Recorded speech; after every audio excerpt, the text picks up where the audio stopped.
As promised, here's another game with the new hero Scabs, and this one features a lot of really cool and fun interactions that you should know about and that I loved exploring and messing around with. So this game in the end is me just doing a bunch of crazy stuff and things I haven't really touched in a while. You've probably seen the thumbnail. It involves Amalgadon, Peggy, Flat Tusk, and Master Reality, so stick around for that. First of all, Scabs. Now I know Reno has a demon. Whether or not he has this 1/1 death rattle, I'm not sure, so I'm just taking the taunt here. I'm not freezing because, you know, it doesn't matter, but I could technically hero power here, freeze this demon, and next turn have a pair on that and the taunt. But without token, I can't really... things do get messy as well. So instead, I decided to just take this pair, let it go. I face a Millhouse now, and so far every time I played Scabs, I've done this curve, which I think is called the Yaw curve or Jeeve curve. You stay on tier 1 an extra turn. You can just level hero power here, and then next turn you usually level on 6 gold straight to tier 3, but in this case you can stay down a turn, roll by hero power, as you'll see next, and then level hero power. Works out nicely. Anyway, you're facing Patches as well, who might just have a deck swabby on the board, which is very likely. You have 2 swabbies in shop. Now there is like 2 strong Quillbores, but you know, I want to give myself the chance of hitting the swabby triple, which does make things awkward. Like I need a lot of time to consider how I'm gonna take it. How am I gonna like make best use of my money? This is the line I ended up doing. There's a couple lines, but I'm just gonna play both swabbies and freeze a triple. Playing both swabbies does allow me to level next turn, take the triple, sell the Weaver, and hero power, which most of the time is worth it. There was also a line where you hold in hand both swabbies next turn, just level, or play one swabby, level. It's a bunch of complicated stuff. Anyway, let's just focus on this one for now. I don't want to overcomplicate things too much. We're also facing a Gilwing. Gilwing usually goes 3 on 3, so you might just hero power into a good 3 drop here. These 4s are not amazing, but I guess Champion with 2 Reborn taunts is okay. And, well, Gilwing has amazing 3 drops. Now, this is also scary because now we know Gilwing is strong. They have Gem Splitter with Cyclone and this Gilbert that we just picked. So they're going to be pretty strong, although we have some early scaling. Now, generally, Taunt Comp isn't amazing, you know. Taunt Comp fell off a lot. But, you know, a 9/9 this early, pretty decent. It gets +4/+4 return. It's kind of like a gold grubber with 2 golden tokens, which is not horrible. It's not an avenge card, but can't always get lucky. And this time we just level again. So this is the curve that I did every time so far. Stay on tier 1 for 2 turns, then level hero power, stay on tier 2 for a turn, level hero power again, and then just level hero power again straight to tier 4 on turn 6. Can I name this curve? Can I call this Ben's curve? I've never had a curve named after me. Anyway, we hero power into triple, take a 5. These are all pretty shit. I guess Voidlord kind of works with the taunt thing we have coming along. But I really want to try and hit an Impatient Doomsayer or another Avenge card. We have an amazing Avenge setup still. Instead, you know, I'll just take this pair and maybe this Bonker. Could also consider taunts, or I guess there Gossa if you with the Spawn, but Spawn isn't gonna stay. And this is my board. Just a big ass champion, another pair, and a little bit of tempo. We do lean towards Quillbores, it seems. And as you can see, we're still on 35 HP. I think so far this hero, every time I play him, I'm just strong early, no matter what I do, because of this hero power. And later in the game, you know, I do just snowball into triples regularly, because people do end up buying the same strong cards early on. Like most heroes always want to buy the same stuff. You want to buy tokens, you want to buy usual stuff. If you haven't seen my first Scabs video, I recommend watching that one as well, since there I go like more into how I play him, why I think Scabs is good compared to other heroes. But this is just like added bonus tips, I guess. There's a Peggy and we're tier 5. I just push straight to 5 because why not? I have this champion which is massive. There is a Shaker, but there's no Max, and Shaker comp without Max is pretty awkward since there's not that many Divine Shields. I also find Cyclone and Smogger, and I can't really pass it up. That is too strong, especially on this tier. I could lean to Menagerie, and there's a triple Spawn, which sure, I'll take it. I'm keeping the other pair around for now, just making a decent sized Smogger. And this could be Lilrag Elementals. We could hit Amalgadon maybe. We could hit Eliza. There's parts in lobby. Instead, you know, Trollga, not really that great. Flat Tusk, whatever. I think I can take the greedy line here, Flat Tusk, because I also have Peggy in hand. Peggy Flat Tusk does work. Every time you get a gem from Flat Tusk, you get +1/+1 on Peggy. Now this Peggy was just from a hero power. We don't actually have a pirate on board, so right now it's just chilling there, hanging out in our hand. And we found a big pirate player. Now we know Gilwing is a pirate player. We know there's a Patches in the lobby, so we know that we could very easily force pirates probably. And we face a Tess, and there's a Rafam. Tess and Rafam also heroes that steal, so they're all both gonna steal pirates as well from Gilwing and Patches. So by this logic, every hero in this lobby should be playing and forcing pirates, except for Millhouse maybe. So it just seems natural to heavily, lean into it. I'm able to triple his Kibler as well. There is a Amalgadon, which I'll take because it has a decent amount of depth, and it's a pirate. So it gets buffed with Peggy. That's an interaction that is, I think, most people know this, but there is some cool synergies that's gonna bring. There's a Master Realities in this shop. Master Realities gets buffed when Elemental gets buffed. Guess what? Every gem onto a random Elemental is gonna give it +1/+1. Plus, every Peggy buff onto a Amalgadon is gonna buff Master Realities. This is probably the most fun way to skill up your board. This is something you rarely see because, how often do you get in this situation? And it's so fun. Every card I buy gives me not just +1/+1 onto Amalgadon, it gives me +1/+1 onto the Master Realities. And I generate gems if I buy cards, which also gives buffs to Master Realities. And I have a Light Fang here on the board, which is gonna buff my cards. 2 of them are a Light Fang, which also buffs my Master Realities. Okay, end of sentence. I'm just very hyped about this. This entire game was just so fun to play. I really enjoyed messing around with how I can try and scale up this board, and I hope you enjoyed this as well and now have the extra knowledge of keeping your options open and not just going with what is the ordinary scaling. Because I think that's the fun part about Battlegrounds, that you can be so flexible.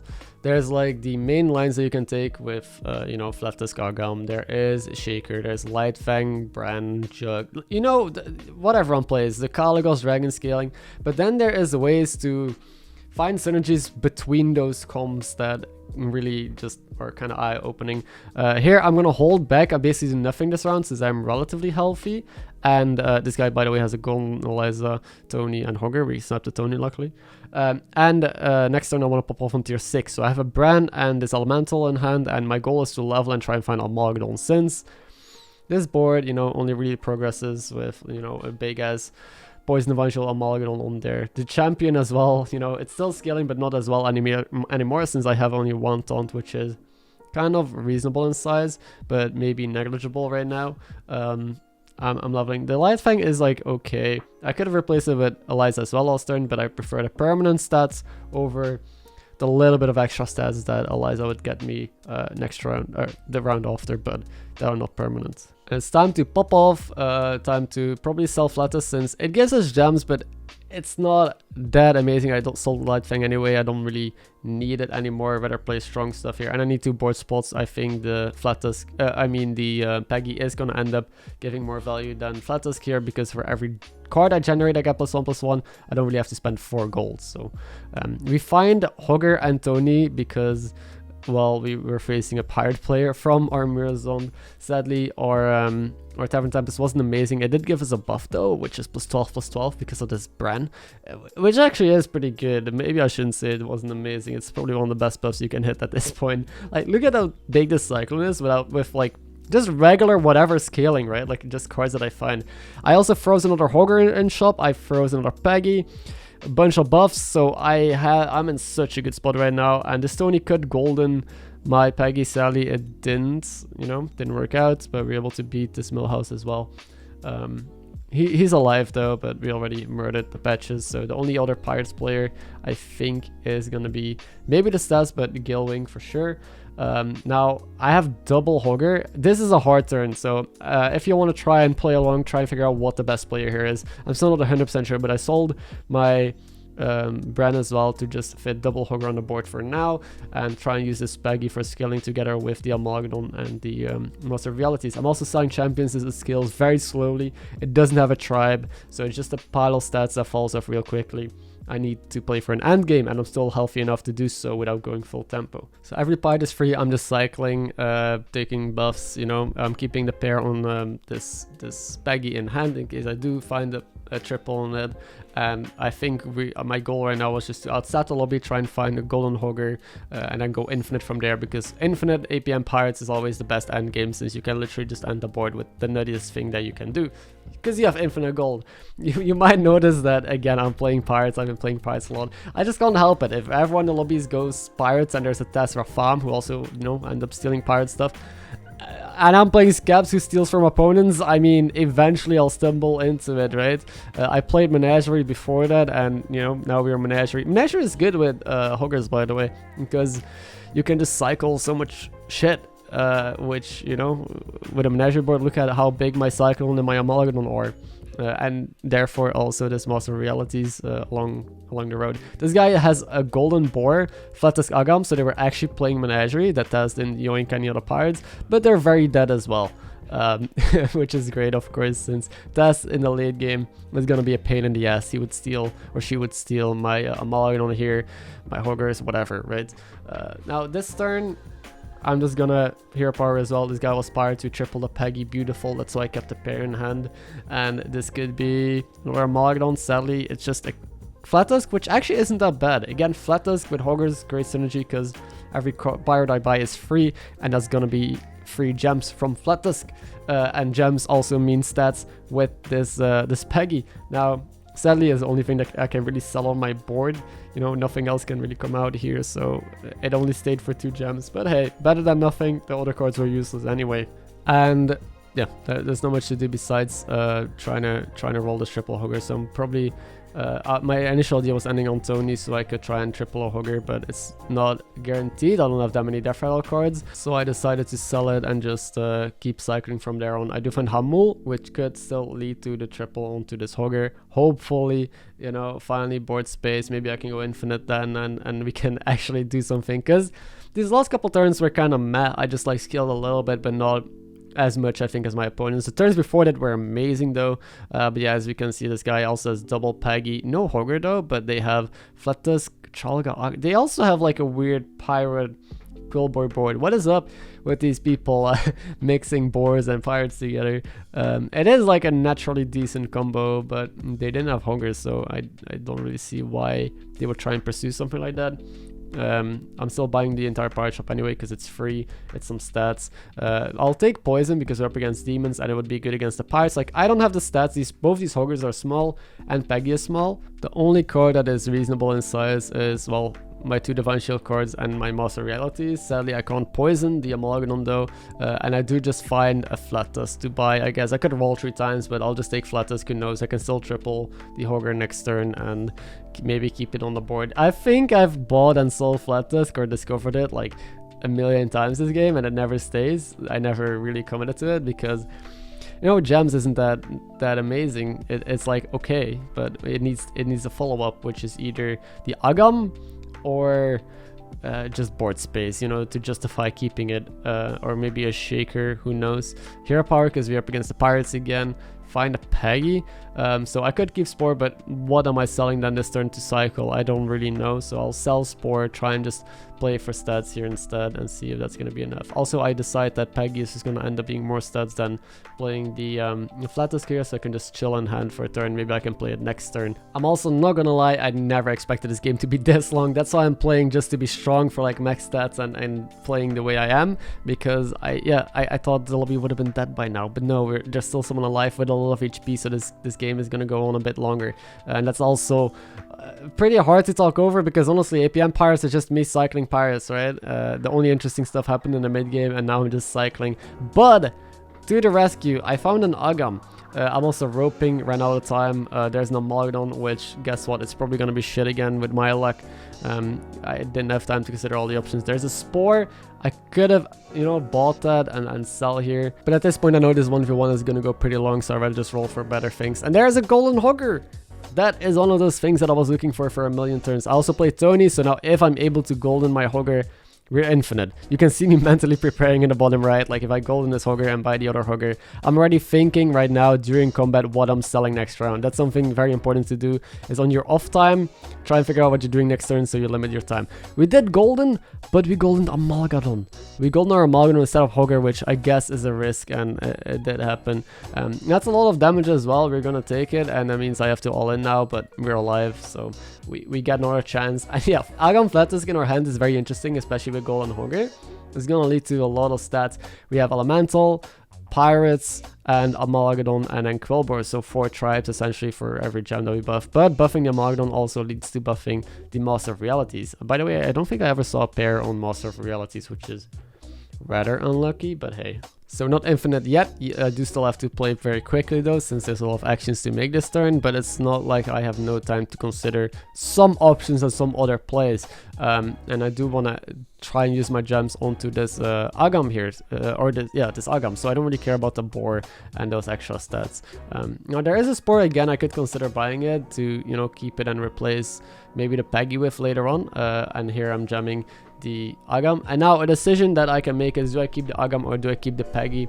And I should have thought about this longer, I'm not gonna lie. I ended up selling the Flattusk and the Agam combo to play Bran and Amalgadon. And this is a play that I'm not 100% sure of, and that, you know, feel free to discuss down below. But I wanted to play Amalgadon with as many adepts as possible, because I felt like the best endgame is always still a Poison Divine Shield. But for that case, I could have also kept, you know, maybe the Flattusk on board instead of the Peggy.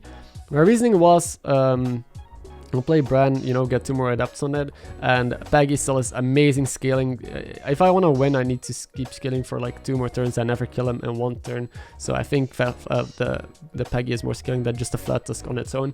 But I could have also ignored this Bran Amalgadon combo and just keep Agam Flattusk and sell Peggy.